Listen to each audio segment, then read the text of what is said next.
Have you ever been in a conversation where one person treats the whole thing like a podcast and you're just the silent audience member? You try to speak, but they interrupt. You add a thought, but they redirect it back to themselves. You open your mouth, and they somehow open theirs faster. It's not always arrogance. It's not always selfishness. Sometimes it's psychology, and it runs deeper than it looks. Let's break down why some people dominate conversations in a simple, relatable way. Number 1, talking makes them feel in control. For some people, silence is uncomfortable. Listening feels vulnerable. Letting others speak means letting go of control. So they dominate the conversation to avoid feeling powerless. Talking becomes a shield, a way to manage the environment, a way to prevent awkwardness or unpredictability. Number 2, they're anxious, not confident.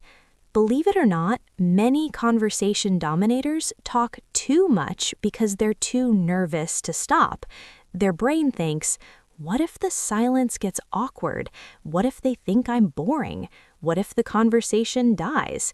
So they keep filling every space with words. When they talk nonstop, they don't have to think or fear judgment.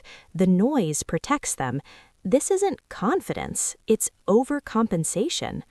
Number 3, they grew up in environments where no one listened unless they spoke loudly or constantly. Maybe they had to fight to be heard. Maybe their family talked over each other. Maybe being silent meant being invisible. Their brain learned, if I don't talk, I disappear. If I don't speak first, I won't be heard at all. Now, as adults, they dominate conversations without realizing it's a survival pattern from childhood. Number 4, they associate talking with value. Some people believe, if I contribute a lot, people will think I'm smart. If I talk more, people will like me more. If I stay quiet, they'll lose interest. Their self-worth is tied to how much they say, not who they are. So they talk and talk and talk, trying to prove their worth through volume instead of presence. Number 5, they're excited, and excitement gets loud. People who are passionate about a topic jump into details, ramble, share stories, cut in accidentally, forget to pause. It's not because they don't care what you think, it's because their brain is sprinting faster than the conversation can hold. This type of domination comes from emotion, not ego. Number 6, they think they're being entertaining. Some people feel responsible for carrying the vibe, so they talk more to keep the energy alive, to avoid awkwardness, to make things fun, to fill every moment with storytelling. They don't realize they're overpowering others. They think they're doing everyone a favor. Number 7, they lack self-awareness.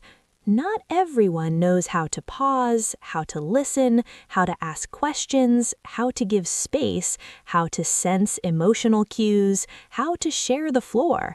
Some people talk too much simply because no one ever told them they do. They genuinely don't realize they're dominating.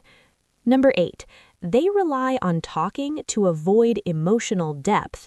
If a conversation gets personal, heavy, or emotional, some people change the subject, crack jokes, overshare irrelevant stories, talk over silence. Why? Because depth scares them, intimacy scares them, vulnerability scares them, so they talk nonstop to keep everything light and surface level. Domination becomes avoidance. Number 9, they're used to being the leader personality. In their friend group or workplace, they're often the organizer, the problem solver, the storyteller, the decision maker, so they automatically take the conversational lead. It's a habit, not a strategy. Number 10, some people dominate because they genuinely believe people want to listen. Not in a narcissistic way, but because they think they're adding value. They assume, my stories help, my experience matters, my thoughts are interesting. Their intention is often positive, but their self-perception is overly optimistic. But here's the twist. Conversation domination is rarely about you. It's about their internal world.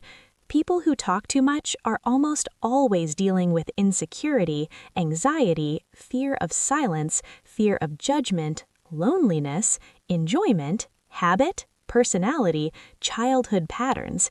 It's not because your thoughts don't matter, it's because their thoughts feel urgent. The truth? Conversation balance is a skill, not a default. Most people never learned how to pause, how to listen, how to ask questions, how to give space, how to sense emotional cues, how to share the floor. Conversation is an art, and not everyone is an artist yet. Final thought. When someone dominates a conversation, it doesn't mean they don't care about you. It means they're stuck in their own head, their own habits, their own anxieties, or their own excitement. Some talk to be heard, some talk to avoid silence, some talk to feel safe, some talk to feel valued, some talk because they've never been taught to listen. But behind every conversation dominator is a person who